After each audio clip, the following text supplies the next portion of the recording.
안녕하세요 여러분. 오늘의 흥미로운 영상 내용은 주식시장 투자자들은 관세 불확실성을 떨쳐낼 수 없습니다. 관건은 무역 협상입니다. 그리고 테슬라의 2025년 판매는 부진한 출발을 보였습니다. 새로운 임대 계약이 이러한 상황을 바꿀 수 있습니다. 에 관한 것입니다. 우선 좋아요 버튼을 누르고 채널 구독 및 알림 설정도 잊지 마세요. 여러분의 관심과 지지가 저희에게 큰 힘이 됩니다. 첫 영상은 미국 경제 전문지 월스트리트 저널의 보도를 바탕으로 현재 주식시장을 짓누르고 있는 관세, 불확실성과 그로 인한 투자자들의 대응 전략에 대해 알아보겠습니다. 요즘 투자자들은 트럼프 대통령이 세계 2위 경제 대국인 중국과 어떤 무역 협정을 맺을지를 촉각을 곤두세우고 지켜보고 있습니다. 최근 주가가 소폭 상승했지만 여전히 관세 문제에 대한 불안감이 미국 경제 데이터를 압도하고 있어 주식에 대해 지나치게 낙관적으로 기대하기는 어려운 상황입니다. 다음 주에는 고용, 인플레이션, 그리고 국내 총생산, 즉 GDP 관련 중요한 경제 지표들이 발표될 예정입니다.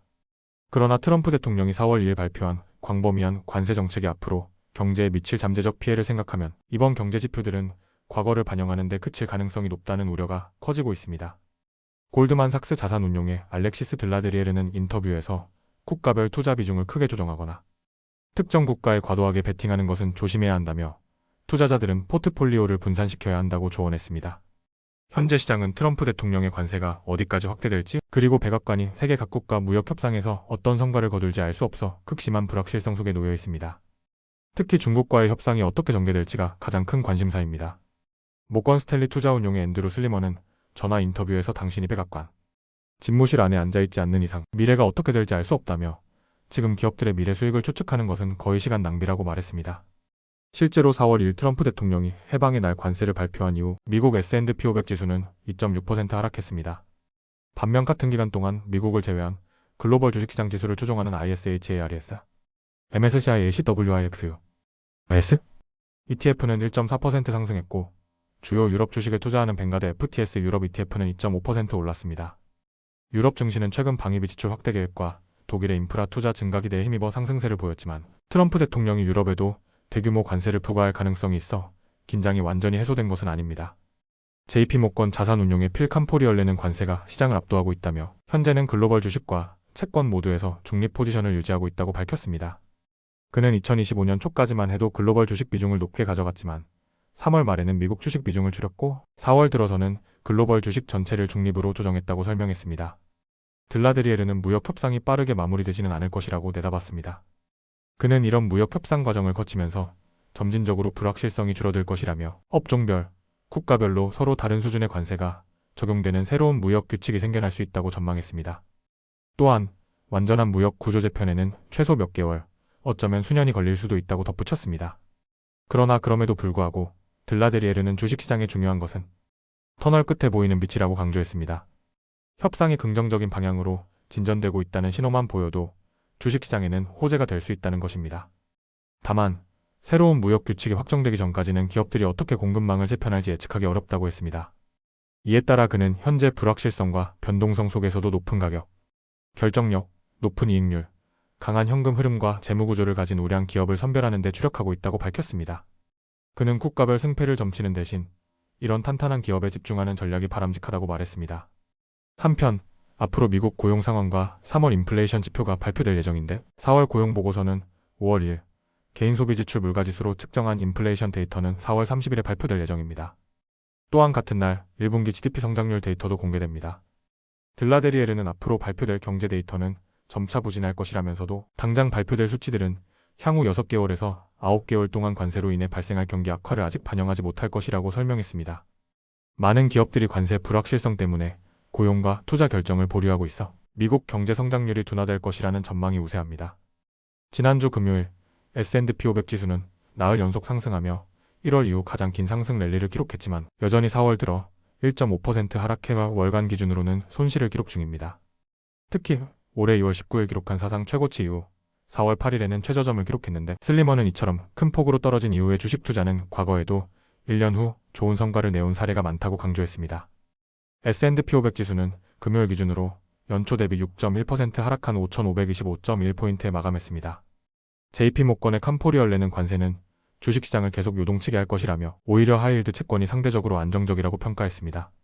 하이힐드 채권은 투자 등급 아래로 분류되지만 현재 약 7.5%의 수익률을 제공하며 주식보다 변동성이 절반 정도라고 분석했습니다.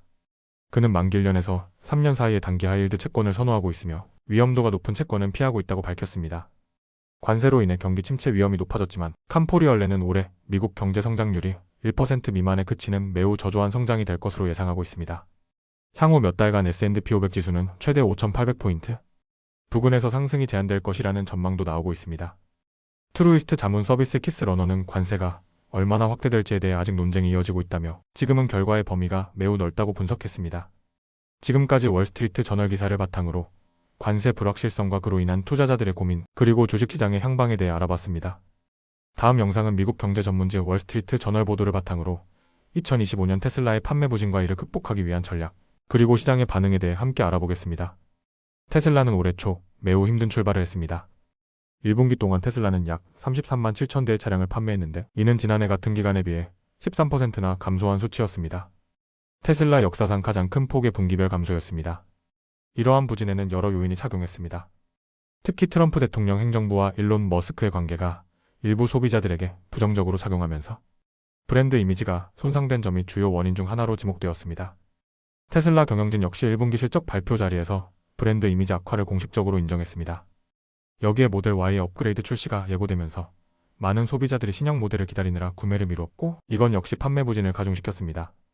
하지만 테슬라는 이 상황을 반전시키기 위해 새로운 전략을 꺼내들었습니다. 바로 파격적인 리스 계약입니다. 테슬라는 장거리 후륜구동 모델 3를 24개월 동안 월 $349에 계약금 없이 제공하는 리스 프로그램을 새롭게 선보였습니다. 현재 미국에서 평균 신차 할부금이 약 $750에서 $1,000 수준이라는 점을 감안하면 상당히 매력적인 조건입니다.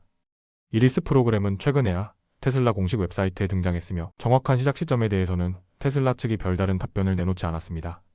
자동차 업계에서는 보통 현금 환급이나 보조 리스 또는 낮은 이자율을 제공하는 방식으로 판매 촉진을 꾀하지만 전기차의 경우 추가 인센티브가 평균적으로 거래 가격의 13%에 달하는 등 더 많은 요인이 필요한 상황입니다. 이는 테슬라뿐 아니라 전기차 시장 전반의 흐름입니다. 현재 투자자들은 테슬라가 반등할 수 있을지 주목하고 있습니다. 긍정적인 신호도 보이기 시작했습니다. 예를 들어 테슬라의 3월 유럽 판매량은 전년 동기 대비 28% 감소했는데 이는 1월과 2월 각각 43% 감소했던 것과 비교하면 감소폭이 줄어든 것입니다. 즉, 하락세가 다소 완만해지고 있다는 점에서 회복의 가능성을 엿볼 수 있습니다. 월스트리트 전문가들은 테슬라가 2분기에 약 41만 대의 차량을 판매할 것으로 예상하고 있습니다. 이는 관세 인상과 무역 전쟁으로 소비자 가격이 상승했음에도 불구하고 기대되는 수치입니다. 그러나 여전히 테슬라가 직면한 현실은 녹록지 않습니다. 특히 관세와 관련된 문제가 큽니다. 현재 캐나다에서는 테슬라 모델 Y의 가격이 약 $85,000에 이르고 있습니다. 이는 2024년에 비해 약 $11,000나 상승한 가격입니다. 캐나다 정부는 미국산 자동차에 보복 관세를 부과했고 이에 따라 테슬라는 미국에서 수입된 차량 재고를 캐나다 웹사이트를 통해 판매하고 있습니다.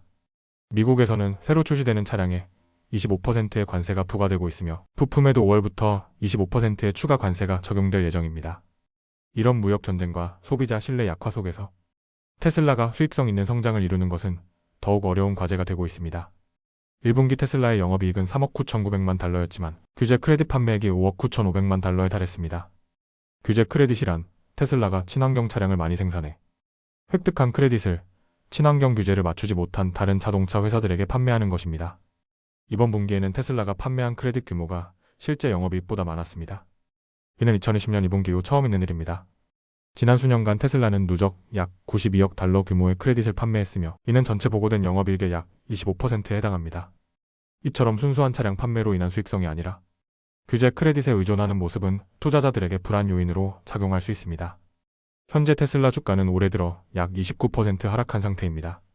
이는 같은 기간 S&P 500 지수가 0.74% 상승한 것과 비교하면 약 23%포인트나 뒤처진 결과입니다. 결국 테슬라가 판매 부진을 털고 반등에 성공할지 여부는 향후 2분기 실적에 달려 있습니다. 새로운 리스 프로그램이 소비자 수요를 자극할 수 있을지 그리고 관세와 무역 전쟁이라는 악조건 속에서도 수익성을 회복할 수 있을지가 중요한 관전 포인트가 될 것입니다. 오늘은 여기까지입니다. 다음 영상에서 더 유익하고 흥미로운 내용으로 찾아뵙겠습니다. 이 영상은 투자 의견이 아닙니다. 매우 감사합니다.